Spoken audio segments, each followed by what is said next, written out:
The FIDE Grand Prix from Paris, France, 2013, being played from September 21st to October 5th, 2013. Great players, great tournament. Here's the upcoming schedule for the FIDE Grand Prix Paris 2013, taking place from September 21st through October 5th, 2013. It's going to be a great tournament. This is a list of the players in the FIDE Grand Prix. Wang Hao from China, Thomas Shesky, who just played really well in the Grand Prix tournament in Norway, Ponomarev, former FIDE world champion, Karl Nakamura, number 5 in the world, Ivanchuk from Ukraine, one of the most amazing players in the world, Alexander Grishuk from Russia, another huge player in the top 5 in the world, Anaskiri from the Netherlands, great young player, Boris Gelfand from Israel, formerly from Russia, world champion contender. Just a few months ago he played Anand for the world championship. Fressonnet from France, rated over 2,700, exciting player. A guy I like a lot as well, Dominguez from Cuba, rated 2757. I think it's the highest he's ever been. Fabiano Caruana, Italian-American, top 8 in the world. And Bacrot from France. There isn't anyone on this list that's below 2,700. It's going to be a great tournament. Here's a picture of all the players that are participating in the FIDE Grand Prix in Paris 2013 from September 21st through October 5th. As you can see, the average rating is 2746. Unbelievable. Category 20. This is going to be a great tournament. Don't miss out on any of these games. Hi folks, John Cordisco back again with another great chess video for you. My buddy again, Karl Nakamura. This is round 3 of the FIDE Grand Prix from Paris 2013. Between my buddy from the USA, Karl Nakamura, now number 4 in the world as of today's live ratings, with a rating of 2785. Not bad. Against another great player, Bacrot is black. He's rated number 25 in the world, and he's 2726. It's a Queen's Gambit declined. Nakamura is white, Bacrot is black. Let's get to it. D4 for Caro, D5, C4, typical stuff. Knight C3, Bishop E7, C takes, E takes, Bishop F4. I like this a little bit for black for one simple reason. The bishops have pretty good scope here. Now Carl's got to move this pawn here or here to get his bishop out, but white's in good shape too. I think they're both in good shape right now. This is a good opening. C6, just to reinforce his D-pawn. E3, Bishop F5, G4. Now, I'm only a 1600 USCF rated player. I would assuming that G4 move is fairly much standard. I'll go back here just for curiosity. Off screen I've got my Fritz 13 computer on, and you can't see it, but I suggest 2 moves. Your basic knight to F3 or bishop to D3. And those are the 2 I suggest. It would seem like moves that I would do. I'd probably go bishop to D3. That G4 move must be new theory. Bishop to E6. H4. That's a Carl. He's going after you. I think this is his last chance to really score big in this Grand Prix tournament, so he gets a slot in the candidates final. He wasn't in the last candidates final, the one that Magnus Carlsen won on tiebreaks over Vladimir Kramnik. Carlsen, of course, as we all know, at the beginning of November is going to go on to challenge the current world champion Vishy Anand in India. Knight to D7. Bishop to G3. No, I'm not sure why you would back up the bishop. It seems like a waste of tempo, but Carl knows what he's doing. So, tell you the truth, if you're going to go. Either g5 or go after the b pawn. Make him lose a tempo. Bishop to g3. After b3, if he had taken that choice, queen to b6, f3, knight f8 is what the computer suggests. I thought that knight to f8 was interesting. Obviously, he's going to go here to chase away the dark squared bishop, and then he's going to develop here. Interesting. Got a lot of kingside protection, that's for sure, for black. After bishop to g3, knight g to f6, f3. I know that's the right move, even the computer agrees, but only I don't like about that is this backward e pawn. I know this pawn here has to be protected. I appreciate that. Knight to b6. Finally, bishop to d3. Whatever it's worth the par, but it's only about a 2/3 of a pawn advantage for black, so we'll call it even. Knight to c4. Of course, he's starting to win the e pawn. Queen e2. c5. I think that's an incorrect move for Bacrot. I think queen to a5 was more accurate. Then after knight to h3, bishop b4. I think that would force white to move his king up.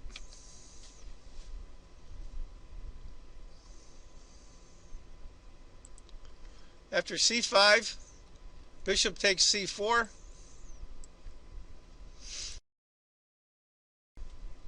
After bishop takes c4, d takes. Great move. This is a great move. d5. Beautiful. Beautiful, beautiful. Here we are, move 14, with a lot of action going on already, and both kings are in the center of the board. It's great stuff. Now, black's in a tough spot. Very tough spot.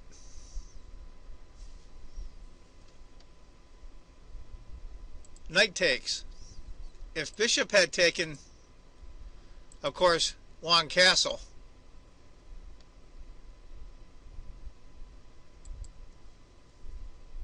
knight takes d5, long castle. Now I think what he could have done instead is queen takes. I think that might be a little stronger. Now I know that's scary stuff, to have your queen against the black bishop with a discovery if you move the knight, but I think he's really okay. Anyway, after knight takes d5, long castle, still a good move, just not as good. Queen to a5. I gotta tell you, Carl takes his chances, but I'll tell you, in the other game in this tournament, round 1, it was another wild game with Tomaszewski, who's a great player. He almost won the Grand Prix tournament in Norway. These guys are playing exciting chess. I'll tell you, it's fun to watch for us. It's probably nerve-wracking to play, but of course, we're not going for the World Championship either. We just love to watch the games. Knight takes, bishop takes, rook takes. Now, those of you that are keeping track of material, white is up a knight for a pawn. Queen takes. Now, here we are. Carl's got nerves. I tell you, he's got nerves of steel. You got this queen bearing down here. I mean, your king's in the middle, or out in the open. You got two pawns coming in. This one can come in and disrupt the pawn, or the protection of the king.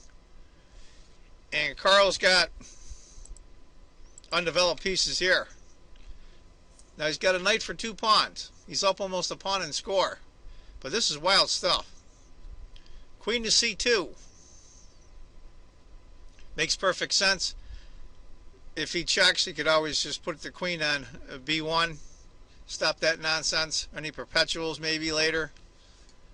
C3. Of course, he's got to go right after it. Now, what would you do here? This is tough. I think probably me, most of us being really dumb, would just take. I don't think that's the correct move. Hikaru had the correct move in my opinion, and that's B3. Now, if the queen checks here, this queen goes here and it's not perpetual anymore. And White's in a good spot after that. He really is. Oddly enough, believe it or not, with the white queen on C2, that king's got a ton of protection. Doesn't seem like it with that pawn there, but he does.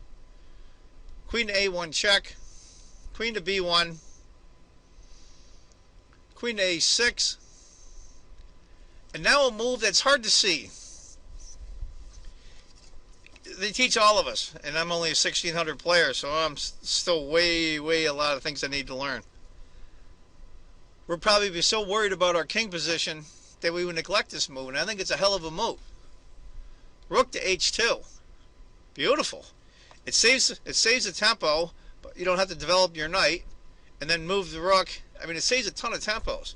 This way, this rook can come right over the defense of the king.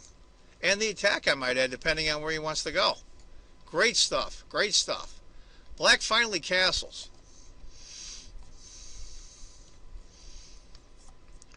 Rook to A2. Whoop. Rook to A2. I think Carl's in great shape. He's only up 3/4 of a pawn, but he's got a knight for 2 pawns. He's a little bit behind in his development, but that knight's going to be coming out. I think Carl's in good shape here. Queen to B5. Now, Queen to B6, I think a lot of us would do, would lead to knight to E2, Rook A to D8, knight takes, C4, B takes, queen takes check, king to C2, rook takes F3. Now, believe it or not, after all of that, White's up about 2/3 of a pawn. It's scary stuff, but look at the king's very well protected. This queen can't check here. He can't check here. He can't check here. You can't move the queen here. You can't move the queen here, or here, or here, or here. Yeah, he can take the bishop, but as far as White's king, I think he's in good shape. But he didn't play that. He played queen to B5. Here I want to add, there's going to be a small, it wasn't much of an interview with Bacrot and Nakamura at the end of this video.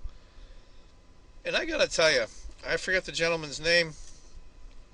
I believe he lives in the Netherlands now. I forget his name offhand. He's a great player, but he's one of the commentators. And Alina Lamy, I believe her name is, for the Netherlands as well, was the other commentator. And they did a small interview with Gelfand, and I forget who he played. And they kept showing up all the players as they're trying to go over the game and the different variations they were considering, both good and bad. And they would show them the obscure computer move that would be much stronger. And Gelfand said it best. You know, you guys are using the computer. We're doing it over the board. And I wish a lot of commentators wouldn't do that, especially when they're interviewing the players. Take the computer, probably the best program that there is in the world they have at the time, and show up these world-class players. I think it's actually asinine. To use a computer as a tool to help with your analysis, sure. To maybe suggest, would you like to see the computer move? Or, oddly enough, the computer suggested this, but turn around and use it as a tool to show the guys that didn't make the best move. I think it's terrible. I think it's terrible commentary, and it's a terrible way for these players to be treated. And frankly, when Gelfand had a little attitude, frankly, I don't blame him. Good for you, Boris. Anyway, after queen to b5, knight to e2, rook f to d8, Rook takes. Interesting though, it might have been e4. Bishop to f6. g5. Rook takes. Pawn takes. Bishop to d4. That's interesting. Of course, she's trying to go white into taking the bishop so we can reconnect these pawns. Now that would be tough. After rook takes, bishop to e1. Those backward moves, especially with queens, but bishops as well, they're tough to find. And c4. He's trying to open up the king position. You got to remember, he's down a piece in a lot of ways. Granted, there's two pawns on one on the queen side, but he's down a piece. h6 might have been interesting. After c4, knight takes, queen to b6, and then queen to e4. And of course, we all see why. If he takes this pawn, queen takes, and everything's guarded. Knight's being guarded by the bishop. The rook's being guarded by the knight. Everything's guarded.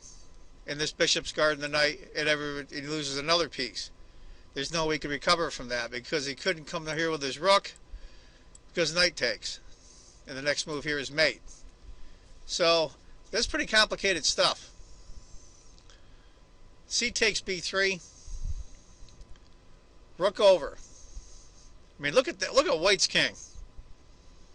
These guys, they have so much confidence in their calculating skills, and this is what I talk about when I talk about chess. There's a lot of psychological things going on. There are some players that are much, much, much better calculators than others. But what happens is you can be the best or one of the best or the best calculator in the world. If that game your confidence isn't so high, you're not going to trust yourself on your calculations. A Carl can calculate with the best of them. Granted, sometimes he miscues. But I'll give you don't walk into a casino and you're there to play. You're there to put your medal against somebody else's, and you got to take risks. You want a game that has no risk? Play tic-tac-toe. Rook takes, bishop takes. If king had taken, queen to d6 check, king to c1, queen to h2, might not be as good for black. Bishop takes was the correct move. Bishop f8. If bishop a3 instead check, king to b1, and that king, believe it or not, is in safety. It's crazy, but he's safe. After bishop to f8, queen to d5, queen to b4. After queen to b4, now Carl wants to trade queens. For those of you that are beginners out there, 99% of the time, if you're ahead in material, especially a knight up for 2 pawns, you want to trade down. It makes your advantage much greater. It's kind of like, say you had most of you players that watch these videos are from Europe, but we'll say football, which we call soccer in the U.S. And each side, one side has 10 guys and one side has 8 guys. Yeah, you got an advantage, but it doesn't really tell.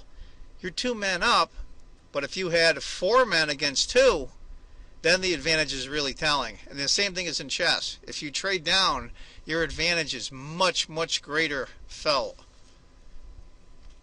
Queen to a3. King to b1. Now look at this. We've got a red pawn. We got a pawn sitting here in the red and a queen coming down. And that king is sitting fine. This knight is the hero. It's crazy stuff. And he can't push the pawn because the queen will take. Knights are great defensive pieces. Absolutely great defensive pieces. a6, kicking the queen. If he had gone queen to d6 instead, queen to d5, offering the trade again, of course you'd have to refuse it. g6 check, e4. And white is just unstoppable here. He's going to take care of his problem over here with this pawn and the safety of his king, and then after that the game is over. a6, queen takes the pawn, queen to d6, Queen to d5, offering the trade again. Now he's without his b pawn. Queen to h2. Queen to a3 check is the last straw, but we go back. Or Queen to a3, I should say. We go back to where we were before. There's nothing he can do. That knight is a perfect defensive piece there. Queen to h2, and after Carl went h5, Bacrot, number 25 in the world, rated 27, 26, resigned. Now, in the interview, I'm not going to spoil it. It isn't much of an interview, but they were kind of putting down a little bit, Bacrot, and I thought Carl was very, very mature and very decent when they were trying to, I thought they were trying to humiliate Bacrot, if you want my opinion, and I would have been upset. But Carl came to his defense. He said, listen, I got lucky. He blundered. You know, they kept pushing him to Bacrot. Well, was that just a bad move you missed, or do you think it was a blunder? And, you know, I thought it was very disrespectful. And Carl came to his defense. Good for you, Carl. He said, you know, it happens sometimes. You make a mistake. You move on. You know, I got lucky, he said, and, you know, don't, basically saying, you know, don't humiliate the guy. He feels bad enough. Good for you, Carl. I'm real proud of you. Anyway, folks, that's the video for tonight. I hope you enjoyed it. Hopefully there'll be other good games that come up. I'm sure there will with the group we have. There's a list of the players at the beginning of this video and also the schedule. And any of you that want to watch it live, I believe it starts at 1 o'clock Central European time, which is roughly, I think it's 9 a.m. Eastern Standard Time on the East Coast of the United States. So any of you in Europe want to watch it, I believe it's 1 o'clock Central European time. And the website to watch it is Paris2013.FIDE.com. That's Paris2013.FIDE.com. And I want you all to remember, if you think chess is just a game, you're not playing it right. And I want to thank everyone who watches the videos and thank all my new subscribers. I personally appreciate it. Take care, folks. Bye-bye. Nakamura won today against Bacrot in a very interesting game with a piece sacrifice from Etienne. But I believe you had some conversation.